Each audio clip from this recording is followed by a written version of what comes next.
पुराण विद्वेश्वर संहिता अध्याय 16 देव प्रतिमा का पूजन तथा शिवलिंग के वैज्ञानिक स्वरूप का विवेचन। ऋषियों ने कहा, साधु शिरोमणि सूत जी, हमें देव प्रतिमा के पूजन की विधि बताइए जिससे अभीष्ट फल की प्राप्ति हो। सूत जी बोले, हे महर्षियों, मिट्टी से बनाई हुई प्रतिमा का पूजन करने से पुरुष स्त्री के सभी मनोरथ सफल हो जाते हैं। इसके लिए नदी, तालाब, कुआं या जल के भीतर की मिट्टी लाकर सुगंधित द्रव्य से उसको शुद्ध करें। इसके बाद दूध डालकर अपने हाथ से सुंदर मूर्ति बनाएं। पद्मासन द्वारा संपूर्ण प्रतिमा का आदर सहित पूजन करें। गणेश, सूर्य, विष्णु, शिव, पार्वती की मूर्ति और शिवलिंग का सदैव पूजन करें। संपूर्ण मनोरथ की सिद्धि के लिए 16 उपचारों द्वारा पूजन करें। किसी मनुष्य द्वारा स्थापित शिवलिंग पर 1 सेर नैवेद्य से पूजन करें। देवताओं द्वारा स्थापित शिवलिंग को 3 सेर नैवेद्य अर्पित करें तथा स्वयं प्रकट हुए शिवलिंग का पूजन 5 सेर नैवेद्य से करें। इससे अभीष्ट फल की प्राप्ति होती है। इस प्रकार सहस्त्र बार पूजन करने से सत्यलोक की प्राप्ति होती है। 12 अंगुल चौड़ा और 25 अंगुल लंबा यह लिंग का प्रमाण है और 15 अंगुल ऊंचा यह लोहे या लकड़ी के बनाए हुए पत्र का नाम शिव है। इससे अभिषेक से आत्म शुद्धि, गंध चढ़ाने से पुण्य, नैवेद्य चढ़ाने से आयु तथा धूप देने से धन की प्राप्ति होती है। दीप से ज्ञान और तांबूल से भोग मिलता है। इतियो स्नान आदि 6 पूजन के अंगों को अर्पित करें। नमस्कार और जाप संपूर्ण अभिष्ट फलों को देने वाला है। भोग और मोक्ष की इच्छा रखने वाले लोगों को पूजा के अंत में सदा जाप और नमस्कार करना चाहिए। जो मनुष्य जिस देवता की पूजा करता है वह उस देवता के लोक को प्राप्त करता है तथा उनके बीच के लोकों में उचित फल को भोगता है। हे महर्षियों, भूलोक में श्री गणेश पूजनीय है। शिव के द्वारा निर्धारित तिथि, वार, नक्षत्र में जो विधि सहित इनकी पूजा करता है उसके सभी पाप एवं शोक दूर हो जाते हैं और वह अभीष्ट फलों को पाकर मोक्ष को प्राप्त करता है। यदि मध्याह्न के बाद तिथि का आरंभ होता है तो रात्रि तिथि का पूर्व भाग पितरों के श्राद्ध आदि कर्म के लिए उत्तम होता है तथा बाद का भाग दिन के समय देव कर्म के लिए अच्छा होता है। वेदों में पूजा शब्द को ठीक प्रकार से परिभाषित नहीं किया गया। पुह का अर्थ है भोग और फल की सिद्धि से जिस कर्म में संपन्न होता है उसका नाम पूजा है। मनोवांछित वस्तु तथा ज्ञान अभीष्ट वस्तुएं हैं। लोक और वेद में पूजा का शब्द अर्थ विख्यात है।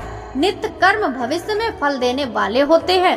लगातार पूजन करने से शुभ कामनाओं की पूर्ति होती है तथा पापों का क्षय होता है।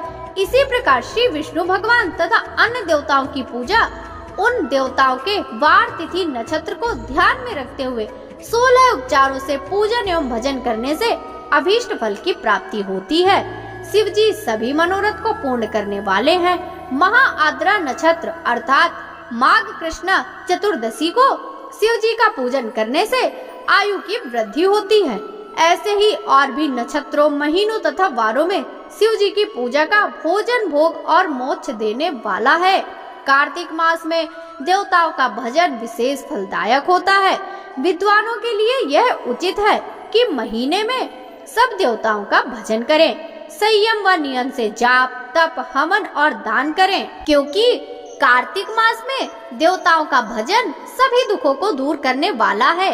कार्तिक मास में रविवार के दिन जो सूर्य की पूजा करता है वह तेल व कपास का दान करता है, उसका कुष्ठ रोग भी दूर हो जाता है। जो अपने तन मन को जीवन पर्यंत शिव को अर्पित कर देता है उसे शिव जी मोक्ष प्रदान करते हैं। योनि और लिंग इन दोनों स्वरूपों के शिव स्वरूप में समाविष्ट होने के कारण वे जगत के जन्म निरूपण हैं और इसी नाते से जन्म की निवृत्ति के लिए शिव जी की पूजा का अलग विधान है। सारा जगत बिंदु नाद स्वरूप है।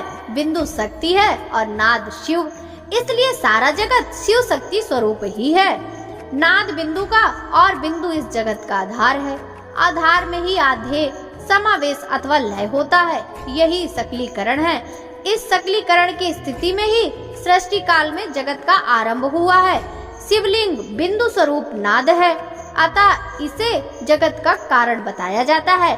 बिंदु देव हैं और नाद शिव, इनका संयुक्त रूप ही शिवलिंग कहलाता है।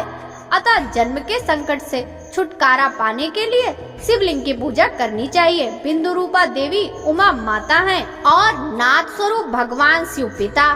इन माता पिता के पूजित होने से परमानंद की प्राप्ति होती है। देवी उमा जगत की माता हैं और शिव जगत के पिता। जो इनकी सेवा करता है उस पुत्र पर इनकी कृपा नित्य बढ़ती रहती है। वह पूजक पर कृपा कर उसे अपना आंतरिक ऐश्वर्य प्रदान करते हैं। अतः शिवलिंग को माता पिता का स्वरूप मानकर पूजा करने से आंतरिक आनंद की प्राप्ति होती है। शिव पुरुष रूप हैं और शक्ति प्रकृति कहलाती है। पुरुष आदि गर्भ हैं क्योंकि वही प्रकृति का जनक है। प्रकृति में पुरुष का संयोग होने वाला जन्म उसका प्रथम जन्म कहलाता है। जीव पुरुष से बारंबार जन्म और मृत्यु को प्राप्त करता है। माया द्वारा प्रकट किया जाना ही उसका जन्म कहलाता है। जीव का शरीर जन्म काल से ही 6 विकारों से युक्त होता है, इसीलिए इसे जीव की संज्ञा दी गई है। जन्म से लेकर प्राणी विभिन्न पासों अर्थात बंधनों में पड़ता है, वह जीव है। जीव पशुता के पास से जितना छूटने का प्रयास करता है उसमें उतना ही उलझ जाता है। कोई भी साधन जीव को जन्म मृत्यु के चक्र से मुक्त नहीं कर पाते।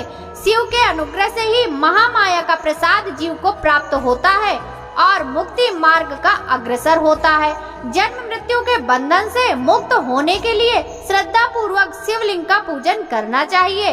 गाय के दूध, दही और घी को शहद और शक्कर के साथ मिलाकर पंचामृत तैयार करें तथा इन्हें अलग अलग भी रखें। पंचामृत से शिवलिंग का अभिषेक व स्नान करें।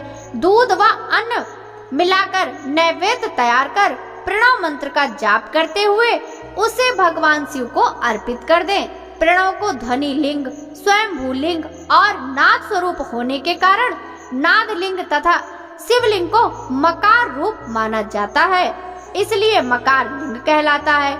सवारी निकालने में उकार लिंग का उपयोग होता है। पूजा की दीक्षा देने वाले गुरु आचार्य विग्रहकार का प्रतीक होने से आकार लिंग के 6 भेद हैं। इनकी पूजा नित्य करने में साधक जीवन मुक्त हो जाता है।